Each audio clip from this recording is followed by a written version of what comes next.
Nothing sits by itself alone is one of the ways that Thich Nhat Hanh describes interbeing. And the meditation we just did is about sensing and realizing that interbeing nature. And this talk, it's really just a sketch. So if you feel like something's missing or has gone not quite explored, it's okay. I encourage you to join our community, which is the Heartland Community of Mindful Living. We've been practicing in the tradition of Zen Master Thich Nhat Hanh since 1997, right here at Unity. But we've been on Zoom since March. You'll see a better developed version of this talk on July 13th at 7, and you can go to our website, mindfulnesskc.org, to learn how to join. So nothing sits by itself alone. If I had a rose, Thich Nhat Hanh would hold up a rose, and he'd say, a rose is more than a rose. So I invite you to look deeply. Can you see the sunshine in the rose? The rain, the cloud, the compost, the gardener, the worms. A rose is made entirely of non-rose elements. And if just one of these elements is taken away, it is no longer a rose. When the conditions are right, when all these elements of a rose are present, a rose manifests. While a rose is made entirely of non-rose elements, it can be nothing else but a rose. This is what is meant by nothing sits by itself alone. Now let's contrast that. You may have heard of the term the self-made man or woman who by themselves made it to the top, made them who they are. Now, according to what I just said, this is impossible. This person would not be made without parents, grandparents, all the way back to the first human. This person had to eat. So he is made of sunshine, water, farmers, field workers, meat packers, truckers. You get the idea, and more. I'm sure he had teachers, and those teachers worked for schools that were created by people who valued education. And there were books along the way. And those books had authors who cared enough to write them. So many conditions supported and continued to support the making, the manifestation of this man or woman. When we truly see that nothing sits by itself alone, we take care of other beings because we recognize our interdependence, our interbeing nature. We naturally practice gratitude. We walk gently on the earth that supports us. And we treat all beings with compassion and care. However, there have been too many people in our world over human history who think they're self-made, who have not seen how their lives are intertwined with all other lives. Their own personal gain is the most important thing in their lives. And because of this, they exploit people, animals, plants, minerals, and the earth to gain power, position, wealth, and fame. They suffer greatly from what the Buddha called the three poisons: craving, sometimes called greed, hatred, and delusion, sometimes called confusion. The Buddha called people like this hungry ghosts. Hungry ghosts are described as having this huge belly, but a throat the size of a hypodermic needle. So there's no enough, no contentment for a hungry ghost. And it's hard not to have a hungry ghost within each and every one of us. Some of it's human nature, the will to survive, and particularly in Western culture, our culture cultivates hungry ghosts. There's so much emphasis on image, the right stuff, the right clothes, the right hair that's really grown out right now, the right school so you get the right job, the right mate, the right house, the right phone, the right stuff, on and on.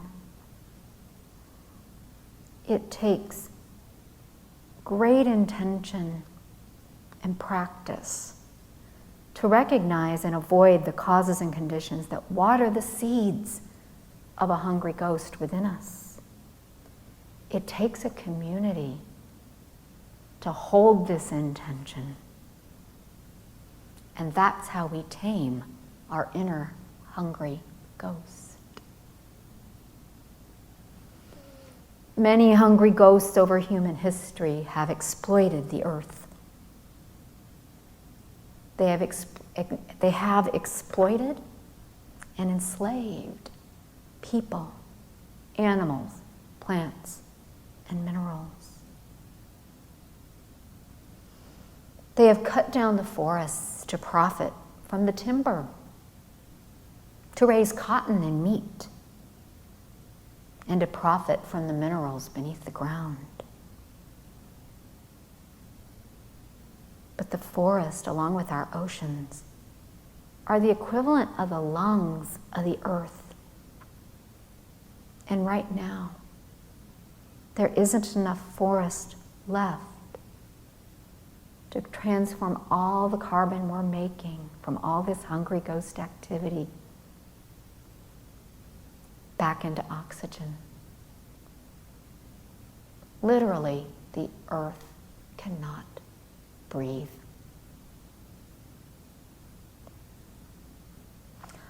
Our forests are also habitats for many living beings.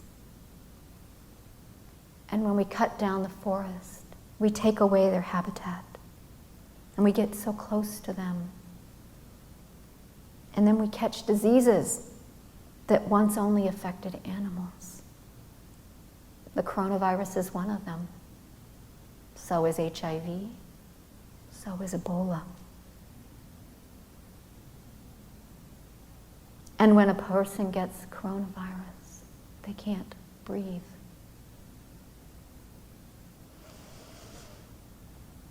And people are exploited. And the ones who have been exploited the most are indigenous and people of color around the world. Their lands are exploited for the wealth of their lands, the richness of the lands. And the people are exploited for their labor. And violence by police, military, and paramilitary forces such as white supremacist groups.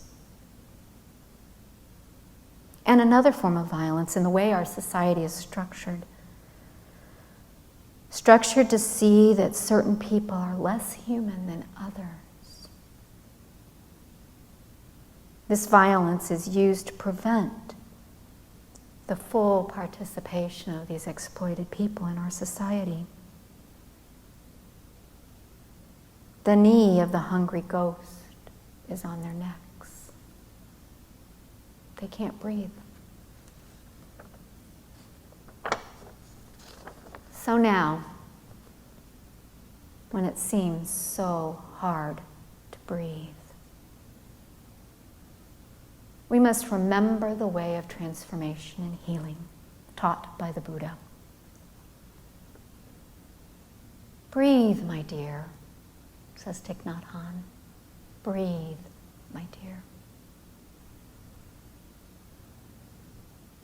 Stop, calm, look deeply, and see that so many conditions have come together to teach us that nothing sits by itself alone.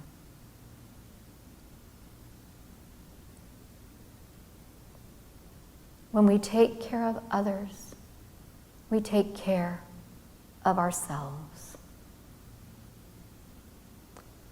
It's no coincidence that climate change, coronavirus, and the murder of George Floyd have come together to teach us this lesson. Exploitation and the injustice that it brings has opened a doorway for us. Will we walk through it? Please don't waste this opportunity.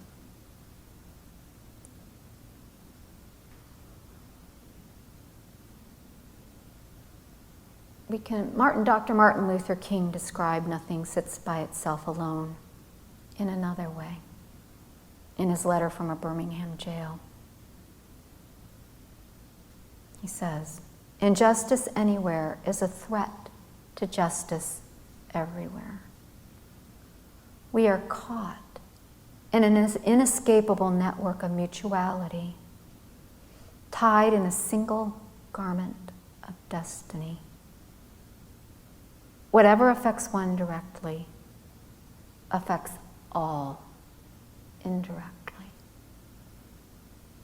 Nothing sits by itself alone. So I suggest 3 questions for your practice and for those that are participating in the Dharma sharing after this. The first question is, what am I not seeing? What am I blind to? What am I denying? What am I not seeing? The second question, what am I seeing but not feeling? I think one of the gifts of the stay-at-home order is we didn't have as much to do. Even if we worked at home, our social life was really curtailed. And it gave us time to feel. So what am I seeing but not feeling? And the third question, what am I feeling but not acting upon? And I think these questions might help you walk through that doorway.